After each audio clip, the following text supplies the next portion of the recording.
श्रीगणेशाय नमः। श्रीगुरुभ्यो नमः। श्रीवेदपुरुषाय नमः। गणनाथ सरस्वती रविशुक्रबृहस्पति चिन्तयितान् संस्मरे नित्यं वेदवाणी प्रवर्ते। गुरुर्ब्रह्मा गुरुर्विष्णु गुरुर्देवो महेश्वरः गुरुस्साक्षात् परब्रह्म तस्मै श्रीगुरवे नमः। पाशाङ्कुशधरा वाणी वीणा पुस्तकधारिणी मो वक्त्रे वसे नित्यं दुग्धगन्धे निर्मला। नमस्ते शारदा देवी काश्मीरकुलवासिनी वामं प्रार्थे देवी विद्यादानं च देहि मे। गृहामाविभीतमाविपधवमूर्जां विव्रत एमसि। ऊर्जां विव्रतवाः सुमनाः सुमेधा गृहाणि विमनसा मोदमानाः।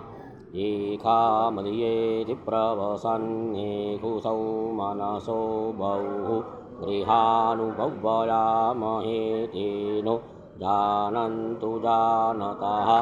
उपहूता इह गाव उपहूता अजावयः। अथो अन्यस्य कीलाल उपहूतो गृहे खुनः क्षेमाय वः। शान्त्यै प्रपदये शिवज्ञो शिवमग्गो संजोः संजोः शिवो नामासि सवधितिस्ते। ईटा नमस्ते अस्तु मामाहिगोषीः निवर्तयाम्यायुखेन्नाद्या। प्रपरजननाय राजसुपोखाय सुपरजास्त्वाय सुवीर्याय दैव्याय धर्त्रे ज्योष्ठे देवश्रीः श्रीमनाः।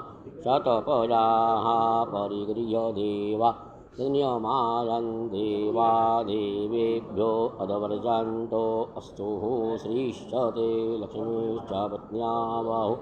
रात्रे पार्श्वे नक्षत्राणि रूपमश्विनो व्यात्तम् ईशान्येकानामुं ईकान सर्वलोक ईकान हरिः। ॐ श्रीवेदपुरुषाय नमः।